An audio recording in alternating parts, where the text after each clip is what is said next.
Welcome back, everyone. Today, we're taking a deep dive into World War II, but from a perspective that I think you'll find really fascinating. I know you're a big history buff, especially when it comes to that era, and we're kind of going beyond the typical European focus here.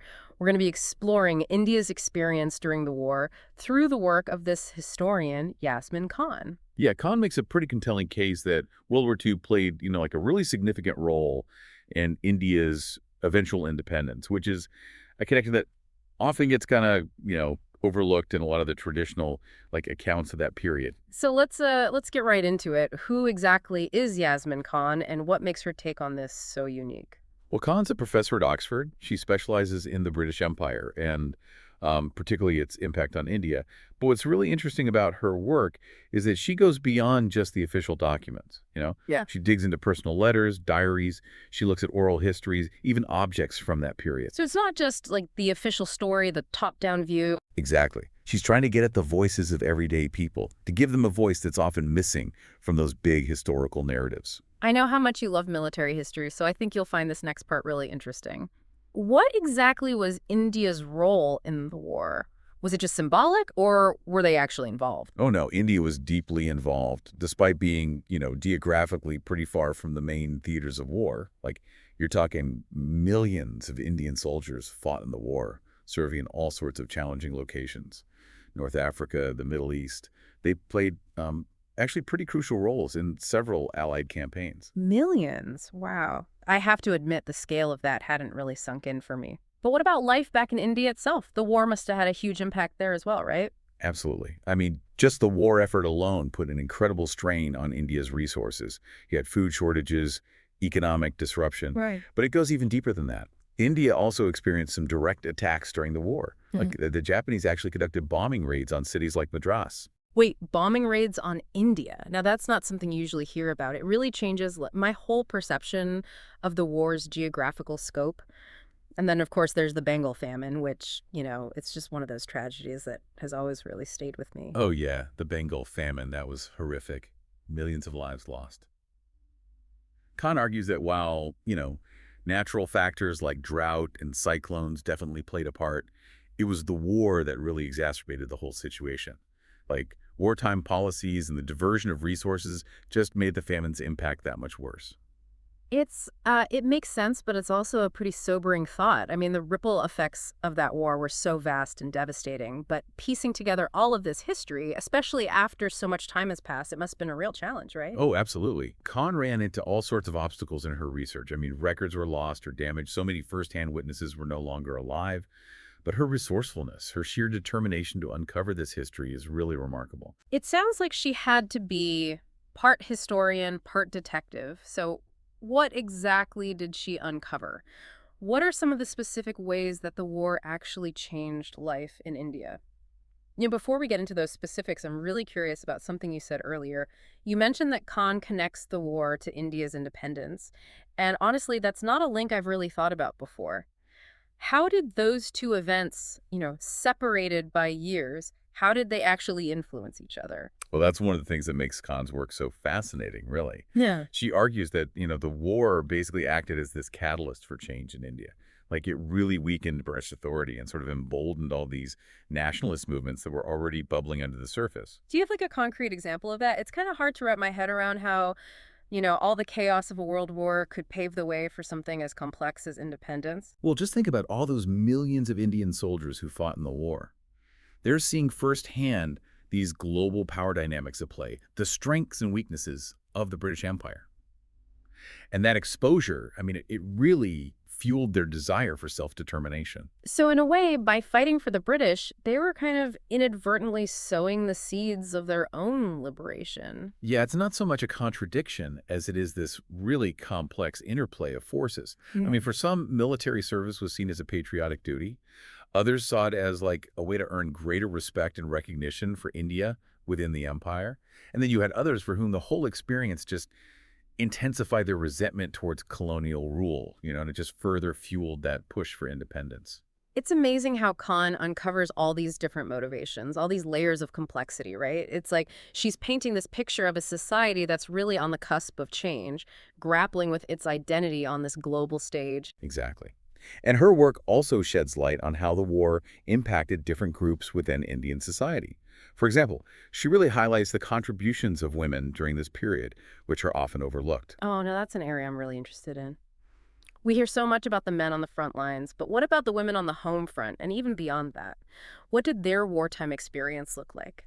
Well, Kahn's research shows that women played just a vital role in the war effort, both in those traditional roles, supporting families and communities, but also in breaking new ground. I mean, they were working in factories, serving as nurses, and some even joined the military, which, really challenged societal norms at the time. That's incredible. It's like the war, even with all the hardships, also opened up all these new opportunities for women to contribute to society in ways they hadn't before. It's a good reminder that even amidst, global conflict, life goes on, people adapt, and they evolve in these remarkable ways.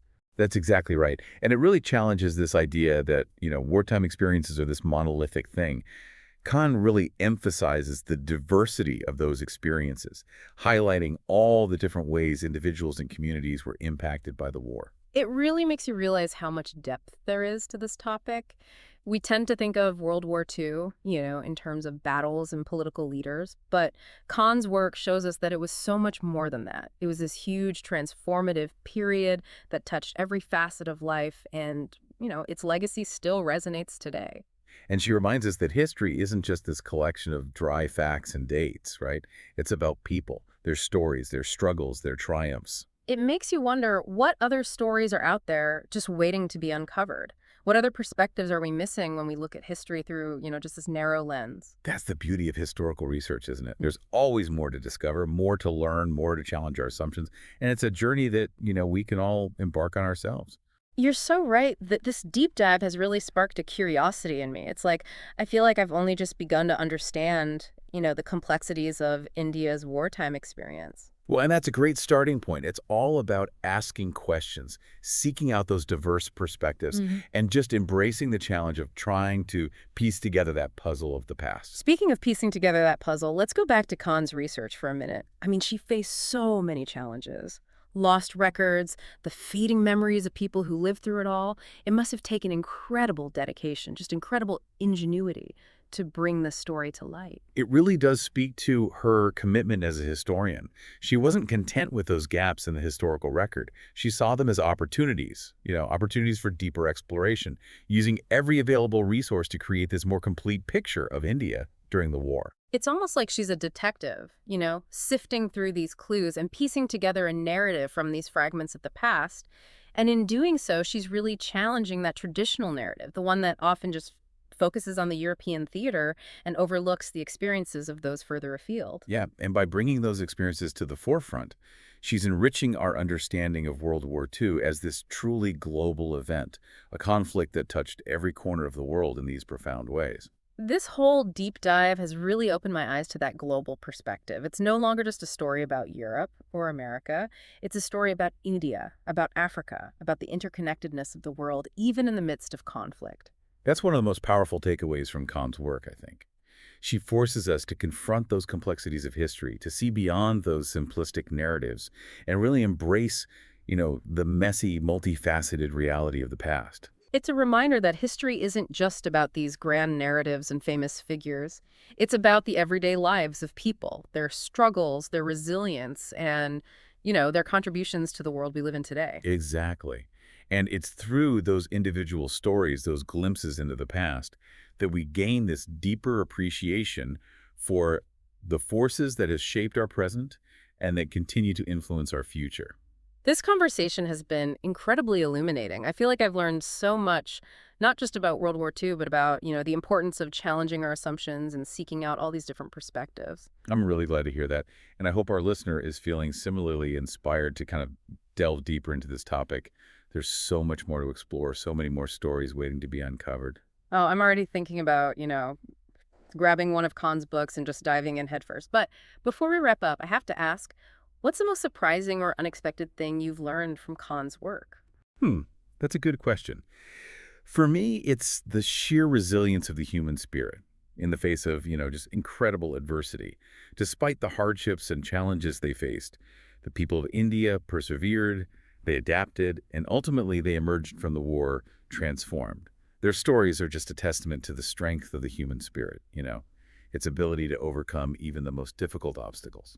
That's such a powerful message, and it resonates so deeply, especially now. It reminds us that even in the darkest of times, there's always hope, always that potential for growth and transformation.